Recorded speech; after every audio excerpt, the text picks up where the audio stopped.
Well, a pretty decent total set for New Zealand. Maybe not quite a mountain to climb, but certainly Mount Maunganui is not all that tall. So maybe a Mount Maunganui type total.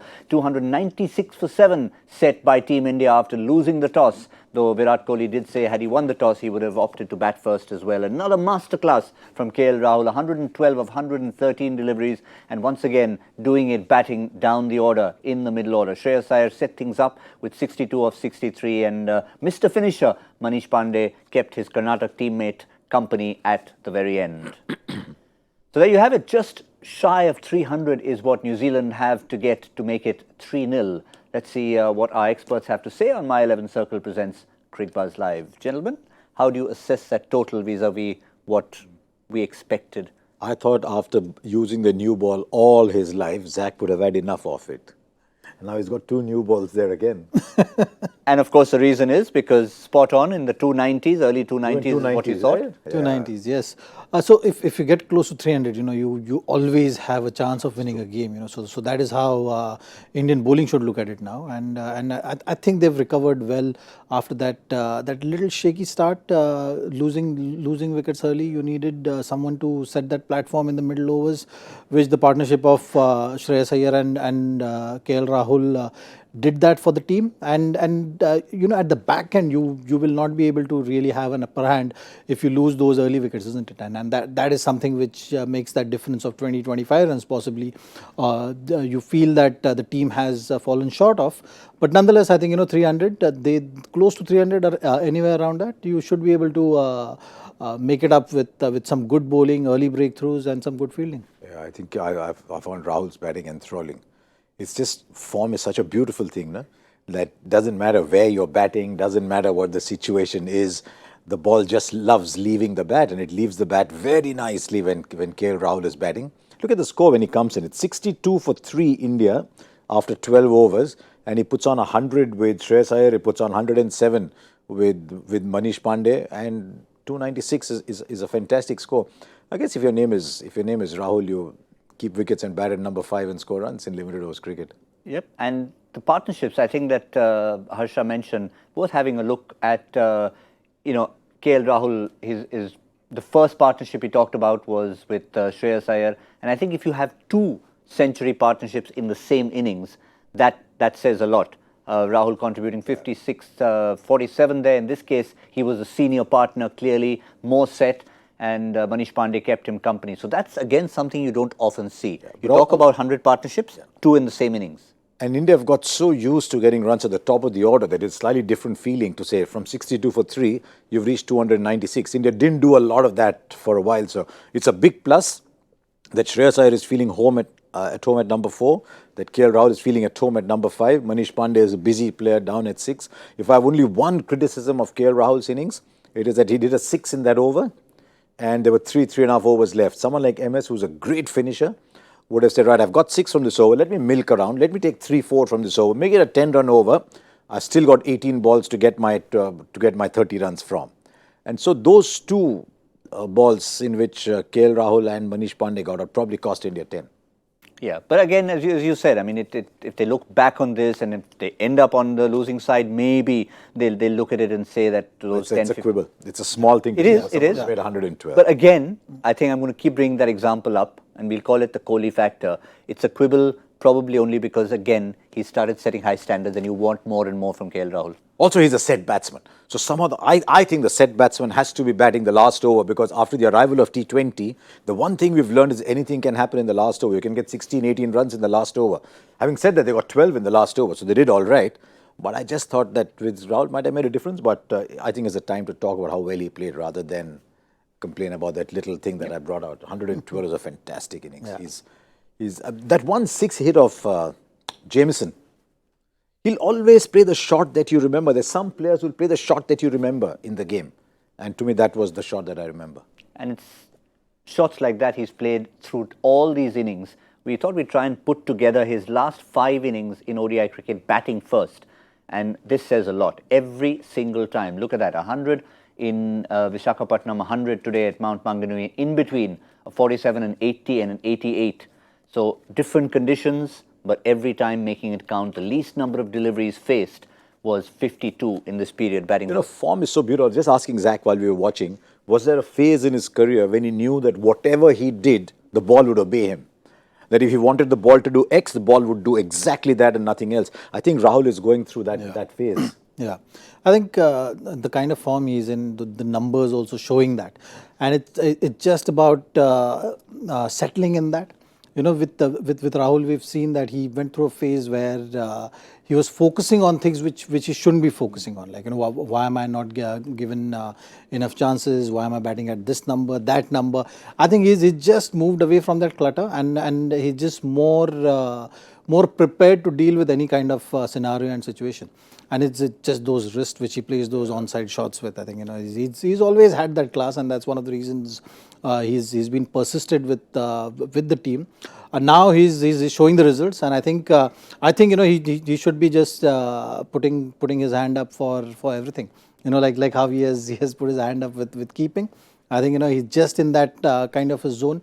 He should just continue with the same kind of mindset. I think one thing which has changed with Rahul is how he's looking at things, and I think, you know, that is something which had a greater impact in terms of him coming up with these performances. I just wonder somewhere the team is thinking the form he's in, whether he would have been an option for Hanuma Vihari at number 6. I mean, the temptation, just purely on form, is it's round the corner, same venue, same country. He's in a purple patch. Never mind the color of the ball, white or red. Is there a temptation? Debatable, yes. There is no doubt about it. But having said that, you know, there are just two test matches. Correct. It has been predominantly T20 year for Indian team with few ODIs, and they're just playing 5 test matches. So I think if he continues with this kind of form, you know, eventually those things will also happen, and that's exactly what I've been talking about when I'm looking at Rahul. Right now he's unfazed with all these things which are happening around him. You know, I'm sure he's not bothered. He just knows that, okay, you know, whenever I get an opportunity, I know how to approach it. I'm just going to focus on things which I can control. It's something, you know, which he would have loved to be there to play test matches, because he's in such a form that he just wants to be out there and keep scoring runs. So that is something which definitely has changed with him. And it's the loss of the team and not his loss. I mean, I would say at this stage. Yeah, but to some extent, I agree that it shouldn't matter too much. India don't play a test match again till December. Yeah. From now on, so he can focus on white ball cricket, and I'll come to the IPL again. But if you ask me just now, players to watch out for, I'm thinking I want to watch Kings 11 play this year, purely to see how KL Rahul goes in the kind of form he's in. As long as we said earlier as well, you know, we said all-rounder, put his hand up for everything. Captain now, yeah? Wicket keeping, playing different formats, batting in the opening order, batting at 5. Just put your hand down when it comes to... He should keep for Kings. He should keep, yeah. A TV conversation. There you go. That's it. But he should keep for Kings, because I know they've got Nicholas Puran, but he should keep for Kings. Just as I believe Sanju Samson must keep, but we don't know. Anyway, that's for another day. It is for another day, and we'll have lots to talk about as we go ahead to the IPL. But for now, we're probably wanting to look back a bit and try and assess India's defence of totals. Now, Virat Kohli mentioned at the toss that he was very clear that if they won the toss, they would have batted first. It's one of those boxes you want to tick. There is nothing to salvage from the series other than making it 2-1 and preventing a whitewash. But really, one area that he wanted to focus on was the strength of setting totals and being able to defend them successfully. Now, somebody who did that with great alacrity was, of course, MS Dhoni. And we've pulled out MS Dhoni's record. Team India defending ODI totals from January to July 2019, and just have a look at that with MS Dhoni in the 11. I'm just trying to see where those matches were. But Dhoni was the master of slowish tracks where the ball was turning a little, set great fields, used those bowlers very well. He was the one who started getting Kedar Jadhav to bowl, for example. So the 324, 252, yeah. What the attacks were in those at that time, but not to take away from MS. Yeah. So you've got not all of them necessarily a very high total. So you've got totals defended like 224. You've got a 252 and a 250 in there. So again, it just shows that it's not only about batting the opposition out. It's about a mindset of defending a total. That Afghanistan game was a bit close, if you remember, 11 runs. Yes, yes. Wasn't that the game Kedar got runs, actually? I think I so, think Kedar got runs in that game too. And Jadeja as well. Was that the Asia Cup? No, the Afghanistan game was the World Cup where I think Shami got the hat-trick in the end. Oh, right. Was it Shami? Who got the That was hat-trick a in the Shami end? hat-trick, Shami got Yeah. got the hat-trick. Afghanistan Yes, game. that's right. Yes, it was. Now, this is what we're talking about. Now, post this particular phase, we've shown you January to July 2019. Now, if we go post-July, which of course is post the 2019 World Cup, have a look at the same record with, obviously, there's no Dhoni in there, and we're talking about 3 games that are lost, having put on 287, 255 and 347, of course, was a couple of days ago. When did Bumrah come back? There's a big factor there too. When did Bumrah come back? Yeah. So he didn't play. So some of those games Bumrah wasn't there. That's a big factor. I think if you look at India's best seam bowling, if everybody was available, the 4 you choose from would be Bumrah, Shami, Chahar and Bhuvi. And if you don't have 3 of those in your team, it's difficult to pull it back. And you also have to look at what is the basic. I think with chasing, Indian team has been doing well because the batsmen have been able to absorb that pressure, understand the situation better, have a grip on game scenarios in different phases. Because when you are chasing also there is a serious amount of pressure which you have to deal with. So those are the external factors. I think when Indian team is defending totals, I think as a bowling group, those kind of chats need to happen in terms of how to go about in different scenarios. Because there is equal pressure on bowlers and batsmen, and it's just about who cracks under that pressure, or how what kind of mindset one should have in terms of dealing with certain situations of that run chase while batting, or having a certain approach when you're defending these totals. I think pressure plays a huge role, and it's about bowlers having to understand different situations and learning how to focus their energies on the right things through that process, so that the pressure is more on batsmen and they crack rather than you making or committing errors at that stage. Now, from New Zealand's point of view, obviously the positive in their favour is that they've just had a 347 not too long ago. So, I mean, how much is that going to play on India's mind? That was a belter of a track. Having said that, there's nothing on this track that you saw that would suggest chasing is a problem. It's played really well. It comes down to taking wickets with that new ball, which New Zealand did well. When did the third wicket fall? Third wicket fell in the 13th over. So if you say in the first 15 overs, can you take 3 wickets? If India take 3 wickets in the first 15 overs, I think they're doing really well. And of course, from your point of view, if Saini takes the 3 wickets, that's even better. Because I must tell all of you, Gautam Bhimani has been more tense than the most tense Indian supporter, because he needs his players to do well. Yeah, it's Saini, one of those Saini, things. When you Saini. don't have Shreyas Iyer, you don't have Hamish Bennett. Yeah, we didn't talk about that. I think it's worth quickly having a look at New Zealand's bowling. And I didn't want to see it, but just for the sake of all of you, just to remind you, the chief destroyer there, Hamish Bennett, 4 for 64. And I mean, it was obviously the wickets he got towards the end, those 2 wickets and 2 deliveries, and there was a big wickets, KL Rahul, Manish Pandey, that really halted the progress. And in terms of the quality of wickets, you'd have to say that those may have given New Zealand a cushion of about 20 runs. But Zach, if you're looking for a run chase, if you're looking for clues, look, every bowler, forget Colin de Grandin, with only 3 overs, every bowler other than Jamieson who's got an X factor at the height, they've all gone around 5.96, 6.2 and over. That's right. I still felt that there was enough for fast bowlers to exploit early on, and maybe where New Zealand missed a trick was taking the confidence from the previous game, which is using or giving Saudi a longish first spell, because that's when he was most effective, and then they had enough options also in terms of taking care of the back end. You know, Hamish Bennett is someone who, with his variations, usually is good at the back end, and that's where he has got most of the wickets. But Saudi is someone who can do that damage up front with the new ball. I think pulling Saudi early might have had some kind of impact on the total which India achieved on today's day. Also looking at, when you are 3 down at around 13 overs, 1 wicket, and New Zealand would have created a huge inroads in this Indian batting lineup, which I think, maybe they missed. Yes, there was some superb batting by Shreyas and KL Rahul, But when New Zealand look back at this total or try to analyze the game, maybe giving Saudi a longish spell would have been You like Latham more handy. You like Latham more than Williamson did. Yeah, I think he was naturally aggressive, or maybe had a better grip on the game. Yeah, maybe it might have been forced to use Saudi in that fashion on that particular day because he was not well.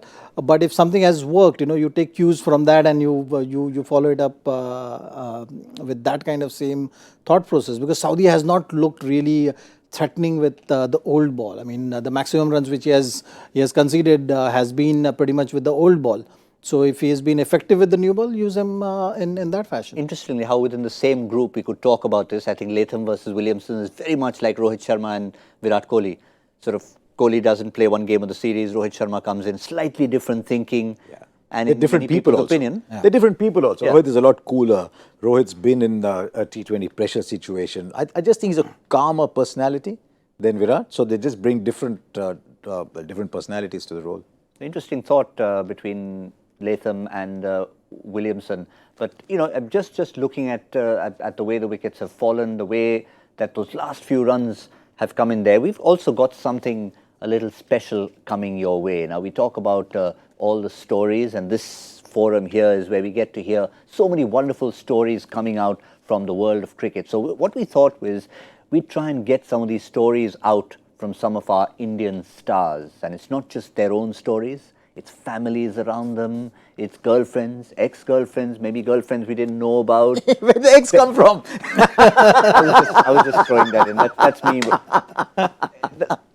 I was just trying. No, there might be. How do you know? I mean, there might be. I was just trying to spice it up a little bit. But it need not be as extensive as I mentioned, but I think that could be a teaser for what we are talking about. But certainly, it's going to be a lot of fun, a brand new show. It's a Cricbuzz original. And what we thought is it's going to be on air from the 15th of February. But right here, right now, we wanted to give you a little bit of a taste. Just a warning, it's a spicy pitch. जितना ज़्यादा aggressive है ground पे उतना ही काम है घर पे. इतना पास खड़े होकर फोटो खिंचाने की क्या जरूरत थी? That's so chauvinistic, don't say it. I feel that the bowlers run the show. Mummy ने बोला था हमें बस वर्ल्ड कप चाहिए. How many girlfriends do you have? जवाब तो दे दूंगा, लेकिन मुझे घर में रखा जाएगा इसकी गारंटी कौन लेता है? ये भी प्लान था मेरा, कुछ हुआ नहीं क्रिकेट तो वड़ा पाव का stall. A series that will take you beyond those 22 yards,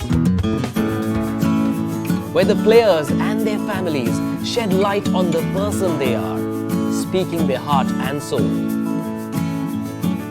These are their stories, their lives, their emotions in their words.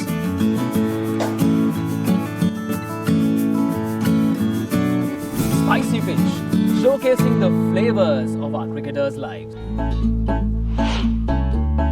He's gone for it. It's a six.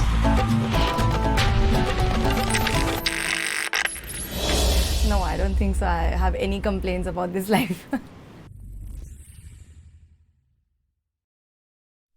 You know the start date, February 15th, and it's a 20-episode series, and I'm sure that will extend going into the future. But I'm just looking at things from there. One thing we know is no vada pav for Shreyas Iyer. I think that's safe. Cricket is his career. But it's great to be able to get these. Look, vada pav has its place in Indian history after Sachin and Kambli used to have vada pav. After that, it doesn't matter who doesn't have vada pav. But it's great fun because, sometimes when you see cricketers on the field, you see them with a mask on almost because they're in a certain situation, their emotions are not always seen. And then you take them away from there and you realize that the person that you're seeing in programs like these is actually the person who's coming out onto the ground. So it's great fun. But the reason I laughed at the ex had nothing to do with you. I remember seeing a program, not cricketers, but other people, two stars sitting there, very lovey-dovey with their partners. A year later, they were with someone completely different. So ex may not be that bad after all.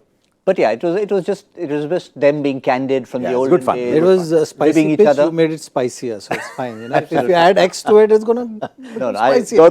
Gautam, it's just that kind of day. That kind of day for me, is it? That kind of day for you. That kind of day. But I mean, we have to tell. I mean, if we unleashed it onto you and we got our anchor to sort of sit with you a little bit. We did in the West Indies, 2017. India's in the West Indies. We're all sitting and chatting. There is Zach. There is his good lady alongside. And we're sitting and chatting. There's Murli Karthik, there was Jeffrey Dujon, there were, all of us were all sitting and chatting. After a while, we said, I think we're too short because they've gone. They didn't like this company. They are hand in hand, they're gone. Okay. You know, West Indies, Caribbean islands, you know, how what kind of place it is. So it is better to go for walks on the beach. I've never seen Zaheer turn the same color as the cricket balls over there. Really? Just a little shade of scarlet. And who was shadowing them? And who was shadowing them was... Did you know that you were being followed? We got some great pictures from that trip. Ajay Jadeja Thanks to Mr. Jadeja. Ajay Jadeja was shadowing them because he just fallen in love with taking pictures on an iPad. iPad, right? Yeah. Oh, he took so many pictures on the iPad. So yeah. Any of them can be shared? Yeah, of course. He's supposed to send it to me. And Not yet sent? Not yet sent. He's like, I'm going to make a nice PDF of this. I'll you know, make all this assortment of pictures and I will get it across to you. I'm still waiting for it. Good. Maybe that's another segment. We keep getting ideas for new segments. So maybe that's another idea for a segment where we'll pick up some interesting pictures and sort of garnish the spices, as it were, on the show that is coming. It'll February 15th it kicks off, and of course throughout the IPL, a lot of these usual suspects will be part of the IPL, and you'll get to see two sides of them, on the field and off the field. Wonderful mix indeed. There it is. So back to the cricket. 300 and no. Not 300 and something. That was my prediction. It's that kind of day. It should have been 300 plus, but those two got out at the wrong time. No, I'm laughing because I'm thinking like Zach and Sagarika. Suppose we had one on Gautam and Rashi. That would be just as exciting to listen to. But right. Is he going to talk about his exes there? Uh-oh. Actually, good call. Right. No. Okay, I was just checking my team. Or trying to change the subject. But yeah, no, it's just under 300. 296, yeah. Just in terms of the approach from New Zealand, we know Martin Guptill plays just one way. He's coming off some form, 79 of 79 the previous game. And he's in your team. And he's in my team. Desperately needs points from him. No, but New Zealand need him. Yeah. New Zealand need that start from him.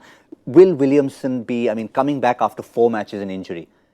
Is there such a thing as being a little bit rusty for a class Before player? we get to Williamson, I think one thing which New Zealand team has been doing well in this series is that they've been getting off to a good start. Yeah, in fact, I want to see how this New Zealand batting will react if they lose a couple of early wickets. In fact, just while we were having that discussion, I was hearing those numbers and I didn't put it out there. Just to remind you, New Zealand in both the games so far, in the first 15 overs, have lost no wickets. India, 4, 3 and 2 respectively, not in that particular order, in the first 15 No, it makes a very valid point. So that's the change that they need to make today. You look down, if they can keep Bumrah's first spell away and get him to bowl 4-5 in the first 15 overs, then you really don't have a bowler. Then you're down to Chahal, hoping that Chahal takes wickets for you. So if India can get 2 wickets in the first 10, I think India have got a great chance. If you don't get wickets in the new ball, there's nothing there to suggest it's not gettable. Yeah, so and remember, the batting deeper too. They finished on the wrong side of the result in the T20Is. Colin Munro and Guptill were getting them off to decent starts. This time it's Guptill and Henry Nicholls. Then you've got the basis for Kane Williamson, Ross Taylor's in purple patch. Tom Latham's been batting brilliantly.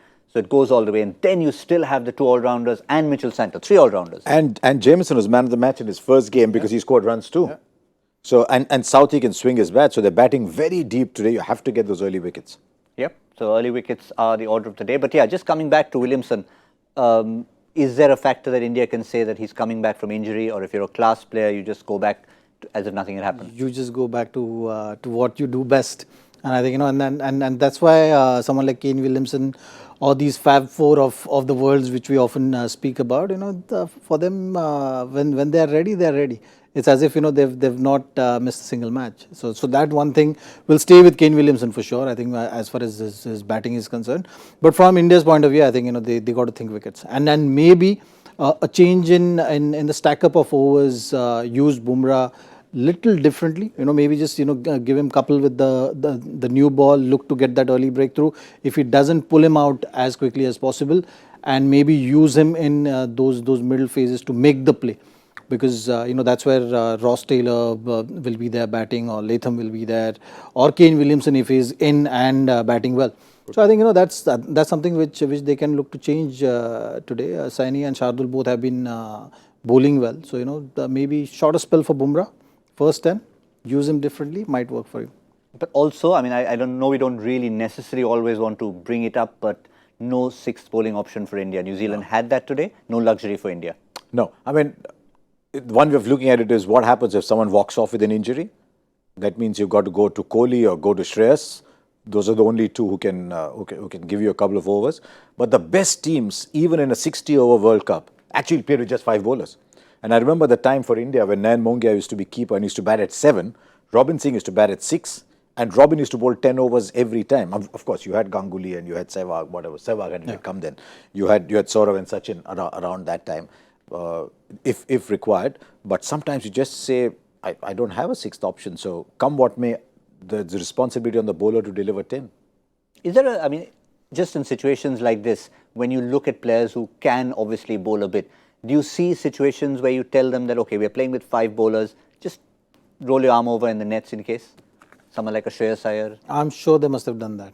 I'm sure they must have done it, if in case required. I've seen Virat not really practicing in the nets that much with bowling, but he has always been there ready to bowl. So that is something. If the situation demands, he will be ready to do. We hope that that's not the case. And the 5 bowlers do the job for you. Yep, Saini 5-4. Yeah, the one we missed was Rohit. There you go. He's desperate now. He's got Saini in his team. Selfish motives you have. Totally. I think the backup bowler we missed, Indian cricket missed, maybe because of a shoulder injury, maybe, or whatever, was Rohit Sharma. Because when you looked at Sehwag, you realized Sehwag was an off spinner. You looked at Rohit, initially you thought maybe not quite in the Sehwag league as a spinner, but you thought that he could be a backup. But injuries, whatever, we lost Rohit. He's not playing today, I know, but we lost that as a backup option. I hope we don't lose. If I'm Shreyas, I want to bowl a little bit. I want to be a 3-4 over option. He's looking at Kedar Jadhav and saying Kedar got all these opportunities because he was also giving 4-5 overs some days under MS8. So if I can give 3-4 overs, it's always good to learn a second language. Yeah, well, he was seen bowling in the nets, but we hope he's not needed to bowl 5 bowlers to do the job for India. A very decent total to defend. Again, reminder, lost the toss, batting first, Team India. Just a shade under 300 is what New Zealand have to get for a rare whitewash, something that hasn't happened to India in a long, long time. That's the reminder. 296 for 7 India, 297 for that 3-0 for Team New Zealand. We'll be back with everything that's possibly happening at Mount Maunganui. We like to do it in parts. 15th over, Cricbuzz Combox. 35th over, we'll be back again with Cricbuzz Combox, and we'll wrap it up. My 11 Circle presents Cricbuzz Live.